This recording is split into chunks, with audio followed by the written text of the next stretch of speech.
Eu já falei para os irmãos trocar essa letra, né? Dá vontade de ofertar, dá vontade de dizimar, dá para cantar também, tá bom? Mas dá vontade realmente de alegrar na presença de Deus, irmãos. Eu vou dizer algo para nós, olha aqui para mim, por favor. Se você, não sentimos algo ferver dentro do nosso coração, quando estamos na presença de Deus, tem alguma coisa que não está muito bem. Eu preguei aqui há poucos dias sobre a chama de Deus, né? Nós temos que ter uma chama de Deus dentro do nosso coração ardendo. A chama de Deus tem que arder dentro do nosso coração, o fogo do Espírito. Irmão, nós temos que sermos avivados pelo Espírito Santo de Deus. Então nós devemos estar cheios de Deus, transbordante de Deus. Nós somos libertos, irmãos. Nenhuma condenação há mais para nós. Nós também fomos abençoados. Vou dizer algo para você, você vai ficar até meio assim, não que você não possa orar, porque a Bíblia diz para nós orarmos, mas amado, você já é abençoado. Amém, igreja? Você crê que você é abençoado? Você é abençoado.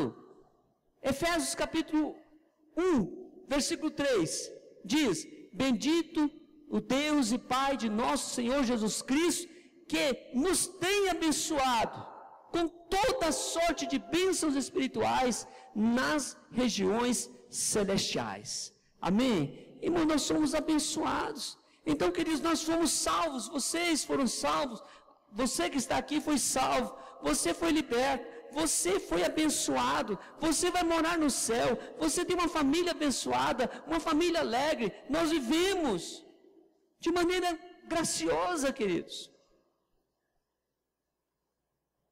Mas lá no Salmo 116, se você quiser abrir sua Bíblia, você pode.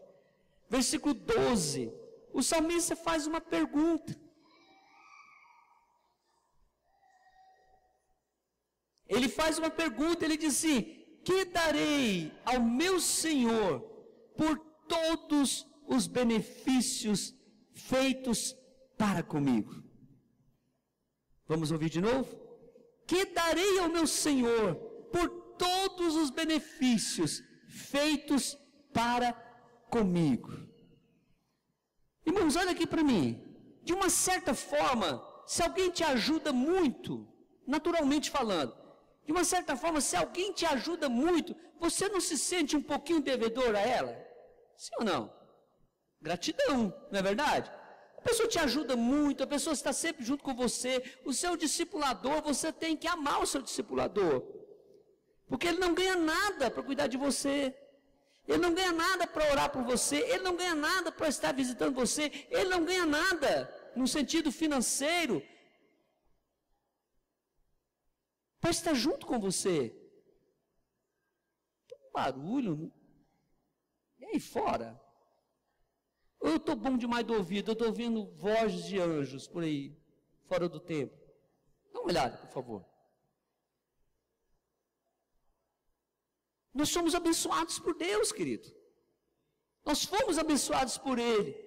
Então a pergunta é, o que você vai fazer? E eu falava o seguinte, que quando nós somos devedores, quando alguém faz muita coisa por nós, nós nos sentimos constrangidos diante daquela pessoa. E muitas vezes nos sentimos até obrigados a fazer algo por ela também. Eu quero trazer de forma muito simples para que nós possamos entender, queridos, que o seguinte, Deus fez algo por você que ninguém neste mundo, ninguém vai fazer. Te deu Jesus, amém? Coisa maravilhosa é ter Jesus. Coisa especial é ter Jesus. Eu me lembro de alguns anos atrás, a gente ia visitar o David mais Eleus, os seus pais não eram convertidos, né? Vocês se lembram de nós? Íamos na casa deles, moravam na frente, vocês moravam no fundo. Não sei se vocês se recordam de mim e da minha esposa, nós íamos visitá-los, e nós não tínhamos tanto contato, mas um dia, o Senhor encontrou, amém? E recebemos um prêmio de Deus, a salvação. E agora a pergunta é, o que você vai fazer, meu irmão? Vai ficar só sentado, olhando, ouvindo, recebendo, engordando espiritualmente, né? está quase estourando de tanto conhecimento de Deus, né? Está quase estourando de tanto saber dos mistérios de Deus, e estuda, e lê, e agora, o que nós vamos fazer? E a resposta para nós nessa igreja é muito simples, pregar o Evangelho, amém? 40 igrejas, 5.000 discípulos, só, por enquanto, só. Nós temos um alvo, um desafio diante de Deus. Deus colocou no nosso coração, Deus colocou na nossa vida. E sabe, igreja, você que está nos visitando, fica sabendo disso. Nós temos um projeto evangelístico nessa igreja local. E eu falo muito isso aqui, já falei várias vezes, nós, entre aspas, nós não precisaríamos de inventar essa história, não é verdade? Para quê? Poderíamos estar aqui tranquilo, poderíamos ter talvez um som excepcional, talvez ter até mesmo um sistema de gravação, de filmagem, pelos recursos que entram. Mas, irmãos, o nosso propósito não é esse exatamente. Esse é interessante, é bom, ajuda na evangelização, mas nosso propósito é levar o Evangelho às pessoas. Esse é o propósito da igreja, esse é o seu propósito. Você não pode sair disso. Não tem como sair disso, amados. Então um dia eu recebi Jesus, agora a minha vida não é mais do mundo. Nós temos um caminho muito longo para percorrer. Muito longo. Um caminho de conhecimento da graça de Deus. Um caminho da obediência e da submissão a Deus. Irmãos, o que está acontecendo aqui no púlpito hoje é o caminho da obediência, é o caminho da submissão, é deixar pai e mãe, é deixar a família, é deixar a sua igreja, Irmãos, você quer saber o tanto que a sua igreja é boa? Fica longe dela um mês para você ver. Você não sentiu falta da sua igreja quando você ficou longe dela um mês? Quem que já ficou longe da igreja um mês? Não é porque desviou, foi para o mundo, não. Por alguma consequência você deve ficar um mês sem vir à igreja. Eu já fiquei um período grande muitas vezes. Não aqui, quando estávamos na Fama. Por 2 vezes, eu fiquei 6 meses, praticamente sem estar na igreja. Longe. Irmãos, que sequidão.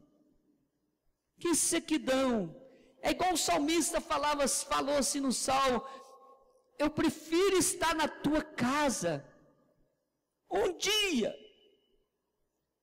É igual quando ele fala assim, como a corça ceia pelas correntes das águas. Irmãos, a comunhão do corpo de Cristo, por mais que nós tenhamos defeitos, a comunhão do corpo de Cristo é que nos alimenta.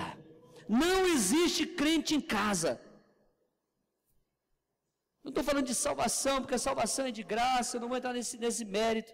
Mas se você quiser viver uma vida feliz, se você quer viver uma vida na presença de Deus, se você quer viver uma vida segundo o propósito de Deus para você aqui na terra, eu quero te dizer em nome de Jesus, trilhe o caminho da obediência, trilhe o caminho da submissão. Eu fico impressionado como Deus... A Bíblia diz assim no Salmo 37, agrada-te do Senhor e satisfará os desejos do teu coração. Há 1 ano e poucos meses, o pastor David, conversando comigo, a sua família, falou: bispo, eu tenho uma vontade muito grande de ser enviado para uma igreja, pastorear numa igreja, e no interior ainda. E nós não tínhamos perspectiva nenhuma de uma igreja assim. E de repente, amado, acontece tudo com relação a Mozarlândia. Os irmãos sabem da história, os irmãos sabem da ligação que nós temos com a igreja de Mozarlândia, e de repente ela passa para a supervisão ministerial nossa aqui do Jardim da Luz, e eles estão sem pastores, sedentos, e de repente, amados, a porta está aberta para eles. E tudo aconteceu de maneira muito comum, muito normal. Os irmãos de Mozarlândia forçou um pouquinho a barra, né? Estou brincando. Mas eles estavam ansiosos, e eles casaram com os pastores. Houve um casamento muito grande, naquele encontro de casais, nós fizemos em Caldas Novas, eles estavam ali, o pessoal de Mozarlândia estava presente, e eles tiveram um casamento muito grande ali, amados, eles se identificaram de maneira que irreversível para mim. Eu não tive opção. A minha opção era cumprir o propósito de Deus na vida desses irmãos. O pastor David chegou para mim e falou assim: bispo, se o senhor falar que nós não vamos, nós não vamos. Obediência, submissão. E eu quero dizer isso para nós, você, igreja, você que lidera, você que tem sonhos, obediência e submissão. Não que nós não tenhamos erros, mas quando nós trilhamos este caminho, é o caminho que nos leva diretamente ao trono da graça do Senhor. Deus quer obediência. 1 Samuel 15, 22, o povo estava fazendo aquele tanto de sacrifício que Deus não havia pedido naquele momento, e Samuel chega e ele diz para o rei o seguinte: tem porventura o Senhor tanto prazer em holocaustos e sacrifícios, como em que se obedeça a palavra do Senhor? Eis que o obedecer é melhor do que o sacrificar, e o atender melhor é do que a gordura de carneiros. Deus não está olhando ofertas, sacrifícios. Deus está olhando corações, para dentro do nosso coração, a intenção do nosso coração. Eu estou aqui nessa igreja há quase 21 anos. Há quase 21 anos. Irmãos, tanta coisa aconteceu, não é verdade? Tem pessoas que estão aqui também há esse tempo todo, talvez até mais um pouco. Muitos estão aqui há 15 anos, há 10, há 1, há 6 meses, eu não sei. Quantas pessoas já passaram por aqui? Quantas igrejas nós já enviamos pessoas para iniciar igrejas? Irmãos, tudo estamos debaixo do projeto de Deus para a nossa vida. Deus tem um projeto para esta igreja. E quase terminando essa pequena explanação daquilo que eu quero dizer, quais são os desejos de Deus então? Bem simples, Mateus 28, 19, ide por todo o mundo, pregai o evangelho a toda criatura, fazei discípulos, batizando em nome do Pai, do Filho e do Espírito Santo. É só isso. Só isso. Que Deus quer de nós. Deus quer que nós realmente possamos mergulhar nessa palavra, nesse projeto. Levar o evangelho a tempo e fora de tempo, como diz o apóstolo Paulo ao discípulo. A tempo e fora de tempo. E Deus, pastores, vai dar sabedoria para vocês. Eu sei que há uma ânsia no coração, uma ansiedade santa, né? Há uma expectativa dentro do coração. Há uma expectativa da igreja de Mozarlândia muito grande sobre eles. Isso não é fácil, irmãos. Imagina você indo para um lugar e o pessoal está esperando que seja o supra-sumo, né? A pessoa está numa expectativa tão grande e é muito difícil chegar num lugar assim. É muito difícil. Mas nessa noite nós estamos aqui como igreja para enviá-los. Vocês fiquem sabendo que vocês têm uma família. Amém? Não somente uma família que Deus deu na terra de sangue, mas vocês têm uma família. E essa família, por incrível que pareça, ela é a mais importante. Por quê? Porque é essa família que vai morar no céu. Lá nós não teremos afinidade parentesca, primos, tio, mulher, esposo, teremos a família bendita do Senhor, lavado e remido pelo sangue do Cordeiro, comprado por um preço muito alto, o mesmo preço que o Senhor pagou pela tua vida, Ele pagou pela minha vida. O mesmo preço que o Senhor pagou pela tua vida, Ele pagou pela vida do teu irmão. Então, queridos, essa é a nossa missão, pregar o Evangelho. E a segunda coisa, João 15,16, o propósito de Deus é que experimentemos a sua vontade em nós. cumprindo o seu chamado. Cumprindo o seu chamado. Há uma semelhança muito grande entre pastor David, Eleus e filhos com a minha família. É uma coisa muito interessante, uma coincidência muito interessante. O pastor David tem a mesma idade que eu tinha quando fui para Mozarlândia. A pastora Eleusa também a mesma idade da bispa quando nós fomos para Mozarlândia. Os filhos praticamente a mesma idade que a Gisele e o Eduardo tinham na época. Você tem 10 anos, né? E ele 8. Era essa idade, né? A mesma idade. É muito interessante. Primeira igreja, como pastor, responsável ali, principal, a mesma coisa na vida deles. E eu acho que na nossa vida não tem coincidências. Na nossa vida tem providência de Deus. Se isso tem algum significado espiritual, eu digo para os irmãos que eu não sei. Mas eu creio que tem algo no mundo espiritual que, quando vocês chegarem ali, vocês serão recebidos como nós fomos recebidos naquela igreja. Uma igreja muito amável, muito carinhosa.